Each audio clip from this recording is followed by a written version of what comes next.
సర్వోన్నతుడుకు తండ్రి అందరికీ షలోం. ప్రార్థన పల్లవితో ఈ కూటమిని ఆరంభించుకుందాం.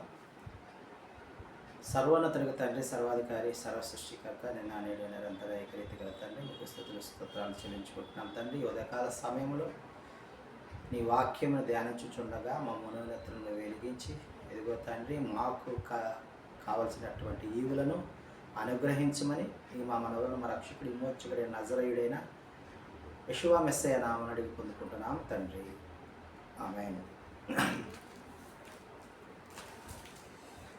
ఈ లోక ఐగుప్తు నుండి స్వాతంత్ర్యము పొందేదాము. ఈ లోక ఐగుప్తు నుండి స్వాతంత్ర్యము పొందేదాము. స్థిరమైన విశ్రాంతిని వాగ్దానముగా పొందేదం. స్థిరమైన విశ్రాంతిని వాగ్దానముగా పొందేదం. అనుక్షణము నీ ఆజ్ఞలు పాటింతుము. మా మనసు స్థిరముగా నిలిపెదము. అనుక్షణము నీ ఆజ్ఞలు పాటింతుము.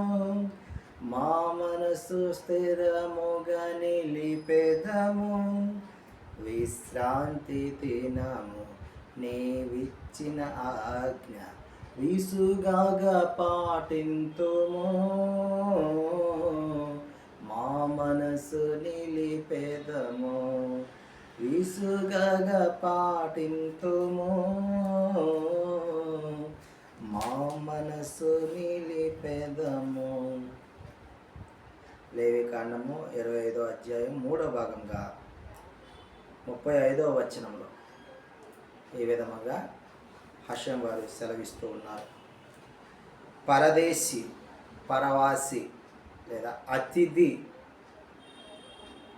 వీరిలో భేదవాడై నిరాధారుడైతే మనము వారికి సహాయం చేయాలని, వారిని బ్రతికేలాగా మనము సహాయం చేయాలని తెలియజేస్తూ ఉన్నాడు.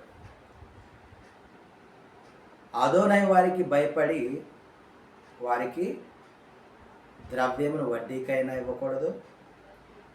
ఆహారమును లాభము కొరకు ఆహారమును వారికి ఇవ్వకూడదు. భేదవాడై నీకు అమ్మబడిన ఎడల, పరదేశి కానీ అతిథి కానీ, వారిని బానిసలాగా ట్రీట్ చేస్తూ బానిస సేవ వారితో చేయించుకోకూడదు. అంటే వారిని జీతవానిగా కానీ పరవాసి వలె వారిని దాసునిగా మన వద్ద సునాద సంవత్సరం వచ్చేంతవరకు, అంటే 49 సంవత్సరాలు దాటిన తర్వాత 50వ సంవత్సరం మన విడుదల సంవత్సరం కాబట్టి అతడు పరదేశి లేదు అతిథి విడుదల పొందేంత వరకు కూడా వారు మన దగ్గర దాసులుగా కానీ జీతగానిగా కానీ మన దగ్గర ఉంచుకోవాలని యావే వారు సెలవిస్తూ ఉన్నారు. ఎందుకనంటే వారు నాకే దాసులు అంటున్నాడు. నాకు దాసులుగా ఉన్నప్పుడు మళ్ళీ రెండవసారి మీకు దాసులుగా ఎట్లా ఉండగలరు అని యావే వారు నన్ను ప్రశ్నిస్తూ ఉన్నారు. మీ చుట్టుపట్ల ఉన్న జనములను అమ్మవచ్చును, కొనవచ్చును. భేదవారు కాకుండా, పరదేశి కాకుండా, అతిథి కాకుండా మిగతా వారిని మనము అమ్మవచ్చును, కొనవచ్చును. వారు మనకి శాశ్వత దాసులుగా కూడా ఉంటారని మనకు హషం వారు సెలవిస్తూ ఉన్నాడు.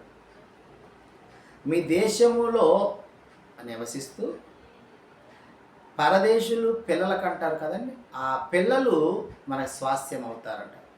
వారిని మనం అమ్మవచ్చును, కొనవచ్చును, దాసులుగా పెట్టుకోవచ్చు. వీరికి విడుదల అనేది, ఆ సునాద సంవత్సరాల విడుదల అనేది లేదు అని శాశ్వతముగా మనకు వారు దాసులుగా చేసుకొనవచ్చునని వారి విషయంలో మనకు తెలియజేస్తూ ఉన్నాడు. ఇజ్రాయేలీయులను మీరు సహోదరులు కనుక కఠిన సేవ చేయించుకోకూడదు. మీ సహోదరులతో మీరు కఠిన సేవను చేయించుకోకూడదు. పరదేశికిని తను తాను అమ్ముకొని, ఒకవేళ పరదేశికి ఎవరైనా ఇజ్రాయేలీలు లేదంటే ఆ దేశంలో ఉన్నవారు అమ్ముకున్నట్లయితే వారు వాళ్ళ తల్లిదండ్రులు రక్త సంబంధులు అతనిని క్రయధనం ఇచ్చి, విమోచన క్రయధనం ఇచ్చి అతన్ని పరదేశి నుంచి విడిపించవచ్చు. లేదు అని అంటే ఆ సునాద సంవత్సరం వచ్చేంత వరకు కూడా ఆ పరదేశి దగ్గర దాసుడుగా కానీ జీతగా కానీ ఉండాలి. సునాద సంవత్సరం వచ్చిన తర్వాత ఎట్లా విడుదల సంవత్సరం కాబట్టి వారు విడుదల పొందుకుంటారు. ఈ విషయాలను ఈ లేవియ కాండం 25వ అధ్యాయంలో మరి యెహోవా వారు మనకు తెలియజేస్తూ ఉన్నాడు. ఆమేన్.